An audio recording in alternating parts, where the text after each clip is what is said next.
Episode 2 के start में doctor no और जेजिन दोनों को बेस्ट डॉक्टर का अवार्ड मिलता है और यहाँ डॉक्टर नो से पूछते हैं कि आप अपनी काउंसलिंग में फैमिली से रिलेशन खत्म करने का बोलती हो तो आपकी नजर में फैमिली क्या है। तो डॉक्टर नो बोलते हैं कि फैमिली एक लाइफलाइन है जिससे मुझे ट्रू स्ट्रेंथ मिलती है और बिना फैमिली के आज मैं यहाँ नहीं होती और अपनी फैमिली के लिए मैं आखिर तक फाइट करूंगी और मेरी फैमिली को प्रोटेक्ट करना मेरी लाइफ है और यही मेरे जीने का रीजन है। और यहाँ सास याद करती है कि उस रात जब वो डांस करते हुए मियोंग की सारी चीजें डस्टबिन में डाल रही थी तभी डॉक्टर नो वहाँ आकर म्यूजिक ऑफ कर देती हैं और बोलती है कि मेरे फादर सन्हो को फ्रेम किया गया था और इसमें फादर इन लॉ मियोंग शामिल थे। तो कांग बोलती है कि मुझे याद है कि मियोंग ने सन्हो का केस लड़ा था। तो डॉक्टर नो वो रिकॉर्डिंग कांग को सुनाती है और बोलती है कि मियोंग मेरे फादर को फ्रेम करने में शामिल हो सकते हैं और फिर वो मुझे यहाँ ले आए। फिर doctor No mother in law Kang से पूछती है कि आपको इस बारे में कुछ पता है। तो कांग बोलती है कि मेरे और मियोंग के रिलेशन इतने अच्छे नहीं थे कि वो मुझे इस बारे में बताता और अब तुम्हारे फादर सन्हो और मियोंग दोनों जिंदा नहीं है तो इस बात को बाहर लाने का भी कोई फायदा नहीं है। तो डॉक्टर नो कांग को बोलती है कि आप सही बोल रही हो लेकिन मैं फिर भी जानना चाहती हूँ कि फैमिली में किस किस को इसके बारे में पता है। तो कांग डॉक्टर नो को बोलती है कि इस एक सच से हमारी फैमिली के साथ क्या होगा और बोलती है कि तुम्हें क्या प्रोटेक्ट करना है ये तुम पर है। नेक्स्ट मॉर्निंग पूरी फैमिली साथ में लंच करती है और यहाँ जेजम को अपने फादर का फेवरेट फूड देख के उनकी याद आ जाती है। तो डॉक्टर नो जेजम को संभालती है और पूछती है कि तुम फादर के बारे में सब जानते थे जिस पर मियोंग मना करता है। दूसरी तरफ कांग की नॉवल पे बहुत बुरे कमेंट आते हैं और लोग लिखते हैं कि आप नॉवल लिख के अपना टाइम वेस्ट कर रही हो इसलिए ये काम छोड़ के कोई और काम करो। तभी किसी का कमेंट आता है जहाँ कमेंट करने वाले ने कांग का नाम लिया होता है। तो कमेंट पढ़ के कांग सोचते क्या ये मुझे जानता है और यहाँ डॉक्टर नो भी कांग को देख रही होती है। दूसरी तरफ हॉस्पिटल में डॉक्टर ओ सर्जरी करती है और उस टाइम पर जेजिम हेडफोन लगा के एक कोने में बैठा हुआ होता है और सर्जरी के बाद डॉक्टर ओ की सर्जरी का सारा क्रेडिट भी वो ले जाता है और पेशेंट की फैमिली को भी बोलता है कि सर्जरी अच्छे से हो गई और फैमिली के पूछने पर कि पेशेंट ठीक है जेजिम कुछ नहीं बोल पाता तभी वहाँ डॉक्टर ओ आकर बात संभालती हैं। नेक्स्ट सीन में पूरी फैमिली मिलकर मियोंग की कब्र पे जाती है जहाँ मियोंग की सिस्टर आके फिर से जोर जोर से रोने लगती है और अपने बेटे को बोलती है कि जब मैं मर जाऊँ तो मेरी कब्र भी मेरे भाई के साथ बनवा देना। तो बेटा बोलता है ये बहुत एक्सपेंसिव है। तो सिस्टर कांग को बोलती है कि मुझे पता है आपने यहाँ बहुत सारी कब्र की जगह खरीद के रखी है और बोलती है कि आप पूरी फैमिली के यूज के लिए और जगह क्यों नहीं खरीद लेती क्योंकि मेरा भाई बहुत पैसे छोड़ गया होगा। तो कांग बोलती है तुम्हें नहीं पता तुम्हारा भाई अपनी इनकम कैसे यूज करता था। फिर सिस्टर डॉक्टर नो से पूछे कि तुमने उस नॉवल के बारे में सुना लेकिन यहाँ डॉक्टर नो को नॉवल के बारे में कुछ पता नहीं होता। तो सिस्टर बताती है कि मेरे सन के हिसाब से इंटरनेट पर रूमर्स है कि मियोंग को कांग ने मारा है क्योंकि मियोंग की मौत वैसे ही हुई है जैसे कांग की नॉवल में लिखी है। और यहाँ sister in law doctor No को सावधान रहने के लिए बोलती है और बताती है कि कांग ने एक नॉवल डॉक्टर इन लॉ की मौत के बारे में भी लिखी है। तो सिस्टर डॉक्टर नो को बोलती है अगर तुम्हें मेरी बात पे बिलीव नहीं है तो खुद चेक कर लो इससे पहले कि तुम्हें रिग्रेट करना पड़े। किलिंग में डॉक्टर नो देखती है कि जो फैमिली फोटो सिर्फ उस बॉक्स में से मिली थी उस पर नंबर्स लिखे हैं जिसमें फर्स्ट नंबर मियोंग का था और अब उनकी डेथ हो गई है। नेक्स्ट सीन में डॉक्टर नो पता करने की कोशिश करती है कि वो पार्सल किसने भेजा। तो डिलीवरी मैन बोलता है कि हम सिर्फ पार्सल डिलीवर करते हैं हमें सेंटर की इन्फॉर्मेशन नहीं पता और अगर पार्सल पर रिसीवर की इन्फॉर्मेशन होती है तो हमें पार्सल डिलीवर करना पड़ता है। तभी डॉक्टर नो के पास दोहुन की टीचर का मैसेज आता है और मिलने पर डॉक्टर नो को टीचर बताती है कि दोहुन ने अपना एग्जाम नहीं दिया। दूसरी तरफ कांग फिर से सॉफ्टवेयर नाम के रेस्टोरेंट में सेम डिश खाने जाती है और ओनर को बोलती कि मुझे तुमसे कुछ काम है। दूसरी तरफ डॉक्टर नो दोहुन से एग्जाम मिस करने का रीजन पूछते लेकिन दोहुन कुछ नहीं बोलता। तो डॉक्टर नो दोहुन को बोलती है कि मुझे तुम पे बिलीव है तो ऐसा करने के पीछे तुम्हारा अपना कोई रीजन होगा और अपने डिसीजन के लिए तुम खुद रिस्पॉन्सिबल होंगे लेकिन मैं फिर भी तुम्हें सपोर्ट करूंगी। नेक्स्ट सीन में डॉक्टर नो देखती है कि मूनतेहा उसके घर आया होता है और यहाँ मूनतेहा डॉक्टर नो को बताता है कि जेजिन ने मुझे लंच के लिए बुलाया है। फिर जेजिन डॉक्टर नो से पूछता है दोहुन ठीक है। डॉक्टर नो हाँ बोलती है। तो कांग पूछते है कि दोहुन को कुछ हुआ है क्या। डॉक्टर नो बोलती है कि वो मैथ की वजह से स्ट्रेस में है। तो मूनतेहा दोहुन से मिलने की परमिशन मांगता है। कांग मूनतेहा को दोहुन से मिलने की परमिशन दे देती है और बोलती है कि मैंने सुना है कि तुमने इंटरनेशनल मैथ कंपटीशन जीता है। फिर मूनतेहा दोहुन के रूम में चला जाता है। बाद में जेजिन डॉक्टर नो को बोलता है कि मैंने मूनतेहा को फैमिली से मिलने के लिए बुलाया है और बोलता है कि वो दोहुन के लिए बड़े भाई की तरह होगा। तो डॉक्टर नो बोलती है कि तुम्हें स्ट्रेंजर्स को ऐसे घर में नहीं लाना चाहिए। जेजिन बोलता है कि दोहुन को भी मूनतेहा पसंद है और हम मूनतेहा से दोहुन की मैथ टीचर बनने की बात कर सकते हैं। और डॉक्टर नो बोलती है कि तुमने कहा था कि वो तुम्हारे हाई स्कूल सीनियर का बेटा है तो मैं उस सीनियर को क्यों नहीं जानती हूँ। और डॉक्टर नो बोलती है कि तुम मुझे फूल मत बनाना क्योंकि दोहुन भी मुझसे कुछ छिपा रहा है। और डॉक्टर नो बोलती है कि तुम दोनों अभी मुझसे झूठ बोल रहे हो। तो जेजिन बोलता है कि सब ठीक है और हमारी तुम्हें फूल बनाने की हिम्मत नहीं है। तभी बाहर मूनतेहा दोहुन को बेसबॉल खेलना सिखा रहा होता है। तभी वहाँ घर का नौकर यूसुफ आ जाता है और वो मुंतिया की तरफ बहुत तेज बेसबॉल फेंकता है, जिसे मुंतिया पकड़ लेता है। क्लिनिक में डॉक्टर नो से मिलने पेशेंट लीसना आती है और डॉक्टर नो से पूछते कि उस दिन आप मुझे फ्यूनरल में देख के शॉक हो गई होंगी। तो डॉक्टर नो बोलते कि थोड़ी शॉक हो गई थी। फिर डॉक्टर नो लीसना से पूछते कि जब तुमने मेरी पहले अपॉइंटमेंट ली थी तब तुम्हें नहीं पता था कि मियोन मेरे फादर इन लॉ है। तो लीसना बोलते क्या ये जानना आपके लिए इम्पोर्टेंट है, और बोलती है कि मैं यहाँ काउंसलिंग के लिए आई हूँ। डॉक्टर नो बोलते है कि मैं फिर भी जानना चाहती हूँ कि तुम्हारे मेरे फादर इन लॉ मियोन के साथ क्या रिलेशन थे। तो ये सुनकर लीसना रोने लगती है और बात यहीं खत्म करने का बोलती है। और डॉक्टर नो बोलते कि अपने पर्सनल रीजन को दूर रख के तुम्हारी काउंसलिंग करना मेरे लिए इजी नहीं होगा, इसलिए मैं तुम्हें दूसरा डॉक्टर सजेस्ट करती हूँ। लीसना मना करती है और बोलती है कि मियोन मर चुका है और मुझे आपसे ही काउंसलिंग लेनी है। फिर डॉक्टर नो की फैमिली फोटो उठाकर पूछते क्या इस फोटो में सब लोग खुश हैं, और बोलती है कि लाइफ बहुत छोटी है लेकिन ये जानना बहुत दुख की बात है। फिर लीसना डॉक्टर नो से पूछे कि क्या आप खुश हो, और डॉक्टर नो लीसना को बोलती है कि तुम यहाँ काउंसलिंग के लिए आई हो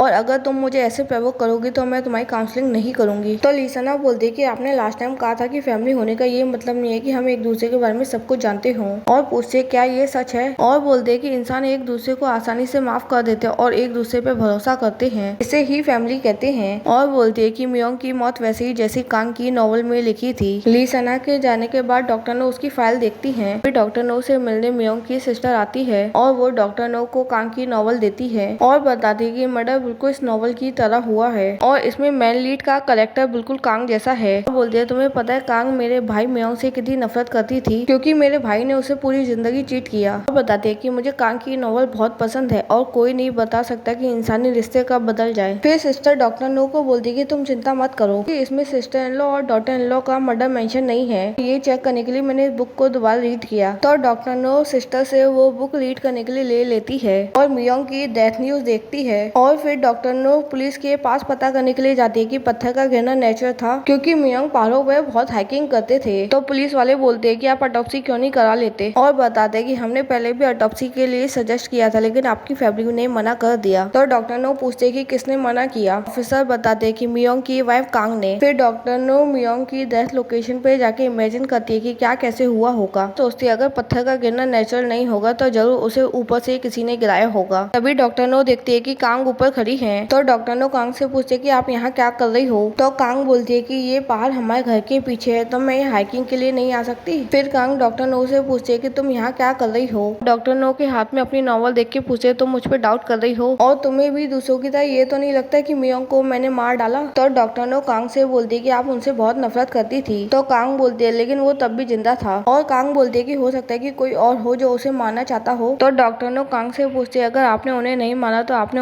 ऑटोप्सी के लिए क्यों मना किया जबकि पुलिस वालों ने ऑटोप्सी के लिए बोला था। कांग बोलती है भले उसका मर्डर हुआ फिर भी वो एक पापी इंसान था और ऐसे में लोगों को यही बोलना चाहिए कि उसकी मौत एक एक्सीडेंट थी। दूसरी तरफ कांग के अकाउंट पे कमेंट आता है कि मियोंग की मौत वैसे ही जैसे कांग की नॉवल में लिखी थी। सॉफ्टवेयर रेस्टोरेंट का ओनर कमेंट करता है कि ये एक आर्ट की इंसल्ट है इसलिए ऐसे कमेंट मत करो। दूसरी तरफ जब डॉक्टर नो नॉवल रीड कर रही होती है तो जेजन उससे पूछता है कि तुम्हें कोई प्रॉब्लम है। तो डॉक्टर नो बताती है कि कुछ दिन मुझे एक पार्सल मिला था जिसमें एक डेड बर्ड और हमारी फैमिली फोटो थी। तो जेजन पूछता है कि वो पार्सल किसने भेजा था। तो डॉक्टर नो बताती है कि उस पर भेजने वाले की कोई डिटेल नहीं थी। तो जेजन बोलता है कि लगता है आजकल बहुत लोगों को तुमसे जेलसी हो रही है। तो डॉक्टर नो जेजन को भी केयरफुल रहने के लिए बोलती है। तो बोलते है कल तो तुम्हारी कॉन्फ्रेंस है जो लास्ट ईयर से हो रही है। पूछते कि ये कॉन्फ्रेंस कब खत्म होगी, जिसपे जेजन बोलते है कि मुझे नहीं पता। और इस सब के बाद डॉक्टर नो अपने क्लिनिक में और भी कैमरे इंस्टॉल कराने के लिए बोला होता है। अभी डॉक्टर नो के पास एक मैसेज आता है जिसमें लिखा होता है तुम जेजिम के बारे में सब कुछ जानती हो, और कुछ फोटोज भी होती है जिसमें जेजिम किसी के साथ होता है लेकिन उसका चेहरा नहीं दिखाया जाता। तो डॉक्टर नो जेजिम को कॉल करती है लेकिन जेजिम का कॉल नहीं लगता। तो डॉक्टर नो जेजिम की कॉन्फ्रेंस लोकेशन पे जाती है जहाँ डॉक्टर नो को पता चलता है कि जेजिम की लास्ट ईयर से कोई कॉन्फ्रेंस नहीं हुई है। तभी डॉक्टर नो के पास जेजिम का कॉल आता है जो बोलता है कि कॉन्फ्रेंस की वजह से कॉल पिक नहीं कर पाया। डॉक्टर नो जेजिम से पूछते है कि कॉन्फ्रेंस कहाँ है। तो जेजिम बताता है जहाँ हमेशा होती है सोंगडू में। जेजिम बोलता है ब्रेक ओवर हो गया, मैं वापस कॉन्फ्रेंस में जा रहा हूँ और मैं तुमसे बाद में बात करूंगा। घर पे डॉक्टर नो जेजिम से पूछते है कि कॉन्फ्रेंस कैसी गई। तो जेजिम बोलता है जैसी हमेशा जाती है लेकिन इस बार मैं कुछ ज्यादा थक गया। रात में डॉक्टर नो जेजिम का फोन अनलॉक करने की कोशिश करती है लेकिन पासवर्ड नहीं होने की वजह से नहीं कर पाती। तो डॉक्टर नो जेजिम के कार के कैमरे की फुटेज चेक करने जाती है लेकिन कैमरे में कोई फुटेज नहीं होती। तभी जेजिम की कार में किसी का फोन बजता है। तो डॉक्टर नो जब वो फोन रिसीव करती है तो वो फोन डॉक्टर नो के भाई का होता है। और डॉक्टर नो अपने भाई से पूछते है कि तुम्हारा फोन जेजिम की कार में क्या कर रहा है तो भाई बताता है कि मेरा उनके साथ लंच का प्लान था, शायद मेरा फोन तब उनकी कार में गिर गया होगा। तो डॉक्टर नो पूछे कब और कहाँ प्लान था। डॉक्टर नो का भाई पूछता है आपको जेलसी हो रही है। तो डॉक्टर नो बोलती है कि मेरी बात का सीधा जवाब दो क्योंकि आज जेजिम की मीटिंग थी तो वो तुम्हें कॉन्फ्रेंस छोड़ के कब और कहाँ मिला। तो डॉक्टर नो का भाई बोलते है कि आपको सब पता है लेकिन जेजिम ने कहा था कि आपको नहीं पता कि उनकी मीटिंग योंगप्योंग में है। तो ये सुन के डॉक्टर नो कॉल काट देती है और ऑनलाइन चेक करती है कि जेजिम योंगप्योंग गया था या नहीं, जिसमें डॉक्टर नो को पता चल जाता है कि जेजिम योंगप्योंग गया था। नेक्स्ट मॉर्निंग डॉक्टर नो जेजिम से पूछते हैं कि कॉन्फ्रेंस किस चीज की थी। जेजिम डॉक्टर नो को सब कुछ डिटेल में बताने लगता है। बिल्डिंग में मैनेजर डॉक्टर नो से पूछते कि क्या हुआ। तो डॉक्टर नो बोलते हैं कुछ नहीं। तो मैनेजर बोलते है कि मैं आपको बहुत टाइम से जानती हूँ और कुछ प्रॉब्लम है तभी आप ऐसी हो। तभी डॉक्टर नो देखते है कि एक पैकेज आया और उसमें भी भेजने वाले का नाम नहीं है। तो डॉक्टर नो वो पैकेज मैनेजर से खुलवाती है और उस पार्सल में एक बॉक्स निकलता है जिसे डॉक्टर नो लाइट से चेक करने लगती है। तभी डॉक्टर नो के पास जेजिम की एक फोटो आती है जिसमें वो किसी लेडी के साथ होता है। तभी डॉक्टर नो को उस बॉक्स में एक नाम और नंबर दिखता है और ऑनलाइन चेक करने पे डॉक्टर नो को पता चलता है ये वही लोकेशन है जहाँ जेजिम की कॉन्फ्रेंस थी। डॉक्टर नो को याद आता है जब वो और जेजिम बच्चे थे तो उनकी फैमिली यही टाइम स्पेंड किया करती थी।